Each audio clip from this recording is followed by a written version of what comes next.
Hi everybody, it's Kathy here from Kathy Loves to Scrap, and I'm coming to you from Down Under today with my layout for the Scrapasketch Colour Rainbow Festival. And I'm starting off with the shades of berry, or the reds and the pinks, and this is the layout that I've created using the May 3rd sketch. So I'm using the wonderful printables from www.scrapasketch.com that you can purchase when you go online and check out all their wonderful ranges. Today this is the shades of berry that's being released especially for this event and for May 3rd. So I'm using these colours today to build my layout, and aren't they just delightful? Lisa has done an amazing job in creating these printables, and this one is especially designed for today's event. Today we have to create the layout for Scrapasketch that you find on Facebook, and we are to use the colours of reds and pinks. So I'm going ahead with these shades of berry that you can purchase for a minimal cost and with 40% discount at the moment, so that's a bargain. I chose to use the grid paper for the base. That's because it's easy to line up the grid and it just matches nicely, and because these are A4 and you can print them out as 12 by 12, but that makes it a bigger print. But if you keep it true to the A4, you can marry it together, and you can't, and as you can see, you can barely see where the join is because of the design. So I'm laying that onto a flimsy piece of white to build my background. I'm also now using this pattern to create my interior border, because I can line up those patterns easily and the joins are minimally seen once they're done. Now you will see the joins, I'm not going to lie that you don't, because you do, but once the pattern and the layout comes together, the way that it is set out, it's like your eye doesn't even pick it up. So I always choose the patterns that will allow me to do that without creating too much interference for your eye when it's roaming the layout. So I love that I can work with these printables. They're easy, they're fill out your stash, they're bright, they're colourful, and there's a whole range of designs and colours to choose from. And throughout this colour event, Lisa's going to be releasing a new colour batch every day. So go over to www.scrapasketch.com and check them out. They're worth purchasing. They're a minimal cost, and as I said, they stretch your budget out big time. And I'm really sorry that that's not focusing really well there, and that's because of the patterns, and the camera's not focusing on one pattern. So that's only just a little bit of a minimal. So I have laid now my interior border here, and I'm really sorry that that was happening to you, but it was only for a short time. So in that case, I noticed that this also was happening for this design, and I do love the zigzag chevron-y thing. It's one of my favourites. I do like to work with a chevron.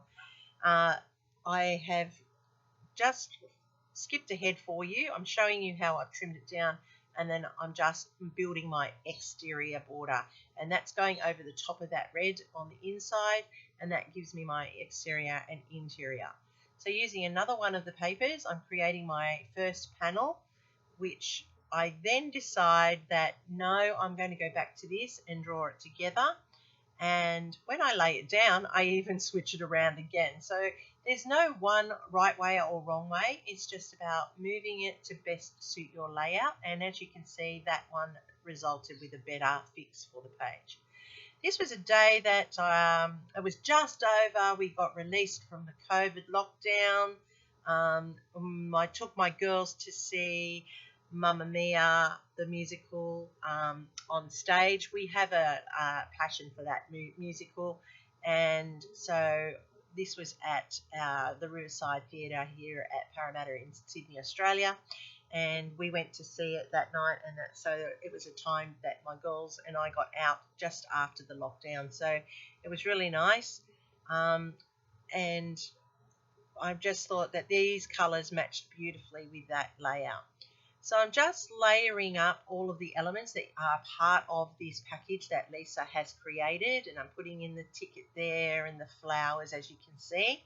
I fussy cut all of these elements out prior to, so that you could see how I'm just using the one full kit that Lisa supplied to create this whole layout. The only thing that is not from the kit is my title, which I cut out of red cardstock because I just wanted it to pop at the top. So I'm layering it up, as you can see. Some of them I'm just gluing straight down. Others of them I use foam tape to pop them up to give added dimension and interest to the layout. It's really important that you layer it up the way you like, and I just keep layering until I'm happy with the design and the way it goes together. There are no right ways or wrong ways with clusters. It's what makes you happy with your final layout. I just remember that odds are really, really pleasing to the eye, and that's what I always try to follow, the odds rule. If I've got 5, I've got 5. If I've got 7, I've got 7. If I've got 3, I've got 3. But the odds are really important because it keeps the eye looking at it without skipping past. That's a natural thing in life. It's how nature is made. And if you see here, I'm not even concentrating. I make the title go on incorrectly, and I have to adjust it, but that's okay because it's meant to say here we go again, not here go we again. So I can, because I have repositional tape, I put them back to where they need to go. And I've created my title using my Xyron sticker maker because that's so much easier when I'm working with fine, delicate things like letters. So there you can see I've put in all of my elements from the kit, and I'm just adding my journaling, and the grid paper is perfect, keeps you nice and straight. Now I always like a border to finish things off, so I'm adding in a ruled line border for the interior. That just adds interest to that intersection of the layout. And it also, like I said, I have a thing there, I'd like to finish it off.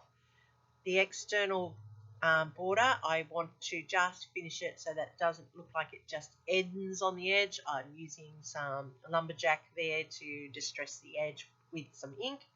I'm adding in some red stickles in clusters of 3, and I always like to put a visual triangle. So I'm now putting in my 3 clusters of 3 in the triangle set. And I'm looking where best to place it so that the eye is drawn. So I can see I've done 2 now. And the third one I'm putting over here at the bottom of the journaling. So now I have set up a visual triangle, and then that focuses around the photo, and the photo becomes the main concept of the page. So this is a great sketch. It came together nice and easy. You can see how I've used all of the printables and pulled them together. Lisa has a great range. Please go and check them out. It's easy to pull the layout. The sketch is available on the Facebook group. This is the pack of printables you get when you download them. And these are the cameras that she's also created. Look at all of those. I love the cameras, the best part. And we're on Facebook. Check us out at the Facebook group or on www.scrapasketch.com. This is my layout that I created for the May 3rd rainbow event. There's one every day for a full week celebrating the rainbow. Come along and play with us. We're really enjoying all of these great ideas, and you'll see more of my layouts there and all the other girls that are creating along in the group. So please join us over there and have a great time. Remember, I'm Kathy, and I'm from Kathy Loves to Scrap, and I'm coming from down under. If you liked what I produced today, just a little bit, give me a like. It lets YouTube know that you're liking what I'm putting up and will feature me a bit more. If you leave me a comment, I'm going to get back to you. I appreciate the time out of your day to watch me scrapping down under, and I thank you. Remember, I'm on Instagram where all my layouts can be found. Once again, thanks for watching, and happy scrapping until next time.